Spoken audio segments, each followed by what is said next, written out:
there is optimism in the air regarding East Africa's largest economy and its recovery from COVID-19. But while business activities across various sectors in Kenya are gradually returning to pre-COVID levels following the lifting of most restrictions, Kenya's upcoming elections are expected to be disruptive to all of this. According to Fitch ratings, Kenya's general elections in August of this year provide downside risks to the country's development, particularly in the second and third quarters of the year. The ratings agency is predicting a minor disruption based on developments around the 2017 elections. Fitch expects that the medium-term growth potential will stay at around 6%. Kenya had a full-fledged political crisis in the run-up to the 2007 election and major disruption in the run-up to the 2012 election. The 2017 election caused minor civil unrest, but the results were rejected by Kenya's Supreme Court, forcing a rerun. Kenya's long-term foreign currency issuer debt default rating was confirmed at B+ with a negative outlook by Fitch. The P+ rating is based on a track record of strong growth and relative stable macroeconomic conditions. And the IMF $2.4 billion funding program is a considerable boost. Today, we focus on Kenya seeing economic growth as elections approach. This is Business Edge. I'm Tolulope, Adeleru, Balogun.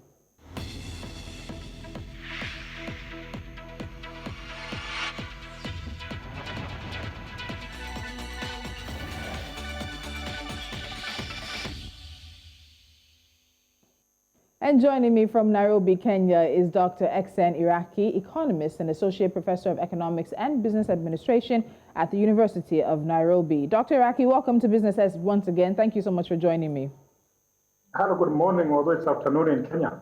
Yes, it is. So let's start with this. Now, the Central Bank of Kenya conducted a survey recently talking to chief executives in the country in different sectors, asking them basically what they thought. And the majority of them seem to be quite optimistic about the country's economic growth and that this growth would be sustained in the subsequent quarters of this year. Looking at how things are shaping up, are you as optimistic or do you share in their optimism as well?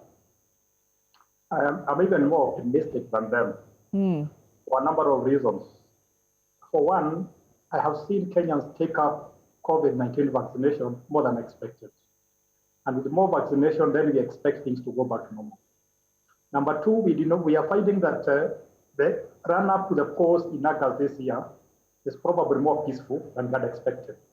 So given the stable political environment, given the state of vaccination in this country, and that the weather has not been as bad as expected, I am optimistic as they are.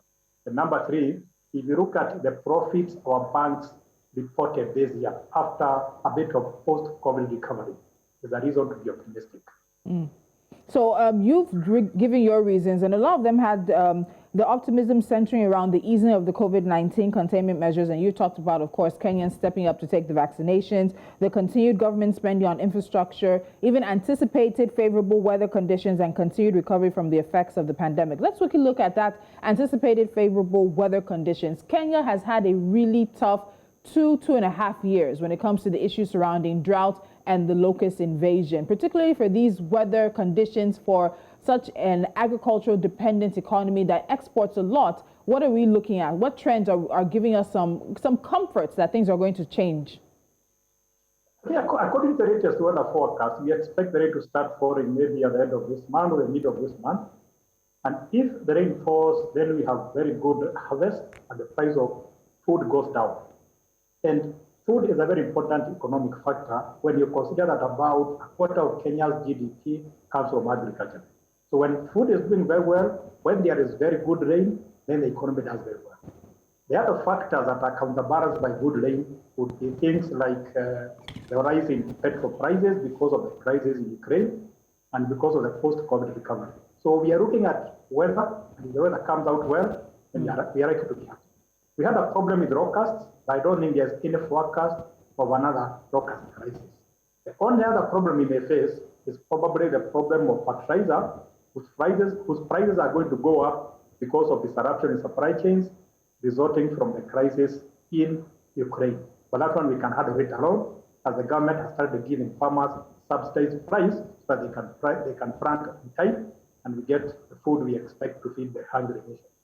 Okay, so along with this optimism, there is also some concern that's been mixed in. Now, among the risk factors that Fitch has particularly highlighted are the geopolitical tensions, increased political activity ahead of Kenya's August polls, and elevated purchase prices due to continued global supply chain disruptions. And we've seen these long queues, these long lines for petrol that's been coming up in Kenya in the past several days. And this is particularly coming off the ongoing Ukraine-Russia conflict and the supply disruptions. It seems government subsidies are yet to kick in. And now we're also hearing that government wants to come down very hard on oil marketers as well. Is there anything that government can do to ease the tensions around this situation right now? You can see the pictures right there on the screen as you're watching. And the lines, I must say, from everything we've heard, have been horrific for many, many Kenyans. This morning I drove around Nairobi looking for petrol in a few petrol stations and I didn't find any. But when I asked, I was told maybe later in the day there will be some petrol. Yesterday, I witnessed some queues as car owners tried to get some petrol. So there has been a shortage of petrol in this country in the last few days. But I think it's more a question of government policies, not about the supply. I think we have enough petrol, as the government announced. The problem has been that because of the crisis in Ukraine, the price of petrol should have gone up. But petrol is controlled. The price of petrol is controlled. So the oil suppliers or marketers have to be given a subsidy by the government so that they supply oil at a lower price. But the government has not been very quick in paying these subsidies. And that's probably why they have been holding some petrol. But from yesterday, I think the government said it is going to pay subsidies to the petrol marketers or suppliers, and we expect the situation to stabilize. It's interesting you talk about it not being a situation of necessarily the supply, but the price control, because it's something very similar to what we have here in Nigeria. And we've seen the constant conversations between both Kenya and Nigeria and the IMF and the World Bank being around getting rid of this petrol subsidy. And when you look at the situation in Kenya right now, do you think we're going to see a situation where Kenya can get rid of the subsidy anytime soon? Because with the situation like we've seen now, it's not that the supply is gone, it's just that the actual landing cost has changed. And for marketers and whoever is involved, it's a different game they're playing now than what is expected at the pump. My personal opinion is that we should not control the price of petrol. We should let the market do its work. But you have to remember that in Kenya is an election year, that we are going to the polls in another few months' time. So I don't think the government would remove the subsidies and let petrol get its own price. Yeah. So as long, maybe up to the August, until we get a new president, I don't see those subsidies being removed. They are probably more political now than economic. So I expect subsidies to continue for the next maybe one year before the next government takes appropriate steps to reduce the subsidies. And not just in Kenya, I guess also in Nigeria. Yes. Very true. We're both facing elections in the coming months, as it may be. Now, you talked about fertilizer earlier, and fertilizer is one of the key imports that Kenya gets from both Russia and Ukraine. These also include wheat, maize, iron sheets, paperboard, oilseed, and more. And Kenyan farmers have even been warned to brace up for hard times, particularly the sharp increase in fertilizer, which is what you, of course, mentioned. While there's optimism for the rest of the year, what do the restrictions in access to some of these key imports for Kenya mean for the economy? If you have shortage of fertilizer, which is a very important ingredient in planting crops, food crops and non-food crops, then you expect yields to go down. And the yields of products or food crops go down, we expect the price to go up. So I think it's important to make sure that we have steady supply of fertilizer, we have steady supply of other ingredients, so that at the end of the day, the supply of food does not go down and make a situation worse. So I expect the government to take appropriate measures to make sure that we have enough fertilizer, and every farmer goes and plants his crops, and we expect good yields at the end of the year, and the price should stabilize. It will be very hard or very bad if we can have high food prices and high fuel prices. We must have them stabilized. All right, so we've touched lightly on elections, and Kenya is an election year, and there are concerns that given how elections tend to play out in the country, there can be some economic drawbacks and consequences. I want to get into that after the break and get into the hows and the whys of where the concern from Fitch ratings agency is coming from. So as Kenya is seeing economic growth, there are a few concerns that the upcoming August polls could pose a stumbling block or an obstacle to that growth in the course of the year. And of course, unfortunately, antecedents that have played out in Kenya in previous elections are not making things easy for those who are watching. We'll have more when we come back.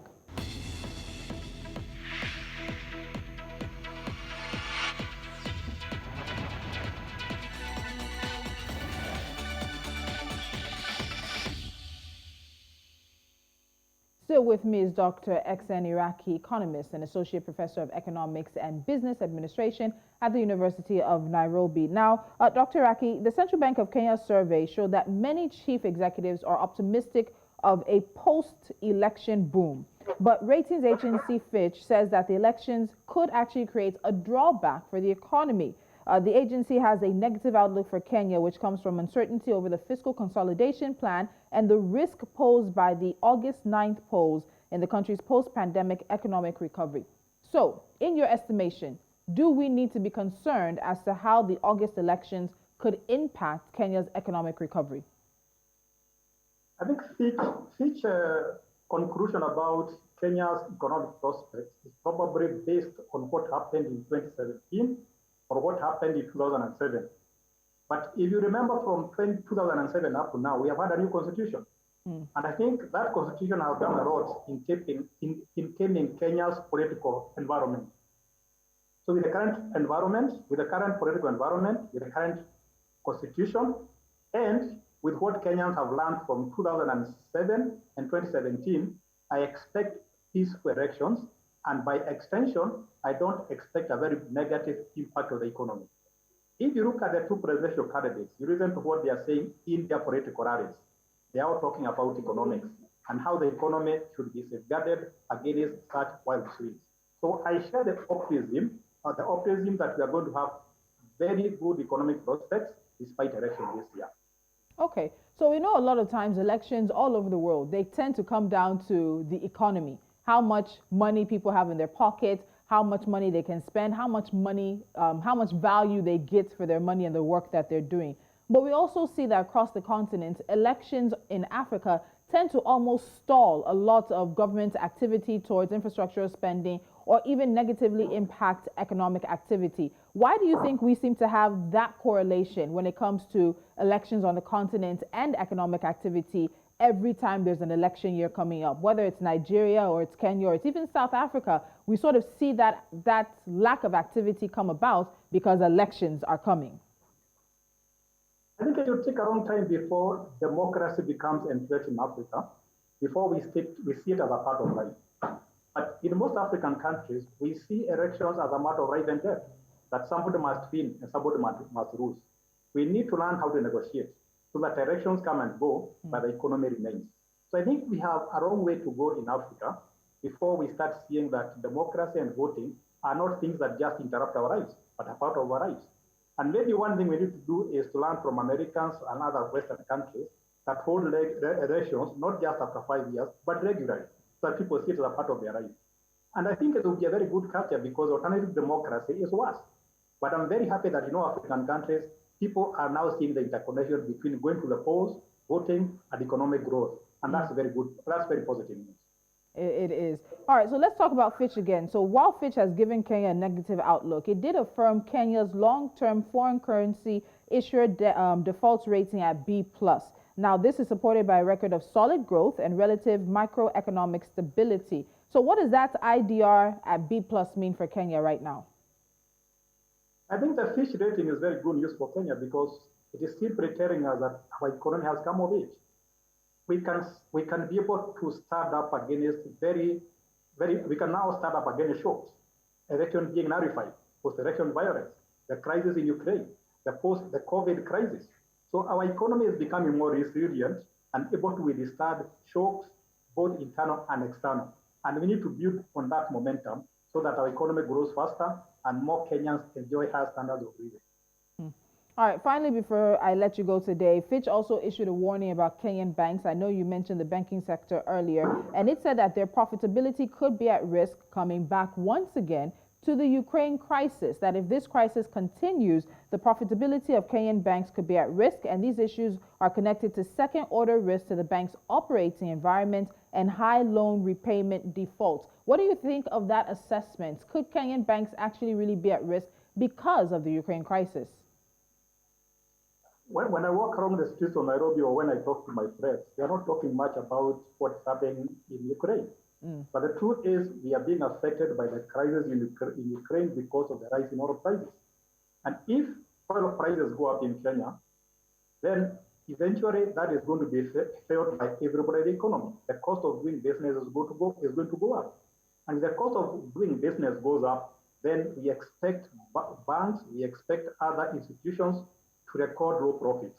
So banks will definitely be affected by the crisis in Ukraine, but I don't think it will be as much as expected. It is a crisis that is affecting everybody, and I think we are not different. I don't expect the crisis to be as big as predicted by other people. And luckily, I'm seeing Ukraine and Russia talking to each other. I've seen some Russian troops withdrawing from Kiev. So I expect the crisis to go down or to reduce in intensity, and by extension, it might have less effect on the Kenyan economy and the rest of the world. Okay, let me quickly sneak this in there. You said you've heard the presidential aspirants and candidates talking about the economy as a major point for their campaigns. But as a Kenyan, and also looking at the Kenyan economy, what top 3 issues of the economy do you think will be at the forefront when Kenyans do go to the polls? We're already seeing the conversations. We're having them here on several shows here at News Central. But what are the conversations as it concerns Kenyans when it comes to the economy and the elections? You put it very clearly. How much money do I have in the pocket? And that's what every voter is asking. Now and in future, when we get a new president, shall I have more money in the pocket? And that is always tied to either better business environment so that entrepreneurs can make more money or people get jobs. It is back to the basics. So whoever is going to give us more jobs, whoever is going to let us do business and make more money, either within the country or outside the country, is the person we are going to listen to. It is back to the basics. Money in the pocket, more jobs, and the future economic prospects, which we must think about, not just for us, but for our children. All right, so we'll end the conversation on that note. And I know we'll pick it up because there'll be a number of issues that the incoming president for Kenya will have to address as soon as he, or maybe she, gets into office. Dr. Iraki, as always, thank you so much for joining me. It's unlikely to be she, but there will be a he. We know what's going to happen. All right. I was probably just being a little optimistic and getting that she there, but it's something I would love to see on the African continent where African voters elect a female president. But beyond that conversation, Kenya is seeing economic growth, of course, as the polls approach. Many might be looking past to the elections of 2017 as well as 2007. But Dr. Iraki says Kenyans have learned and there will be a reduction in the violence. And so maybe Fitch's negative outlook will not come to pass. But of course, it's time that will tell. The August polls are a few months away, and there will be conversations leading up to that decision for Kenya. You're watching News Central, and this is, of course, Business Edge. Up next, a few stories we're keeping our eyes on.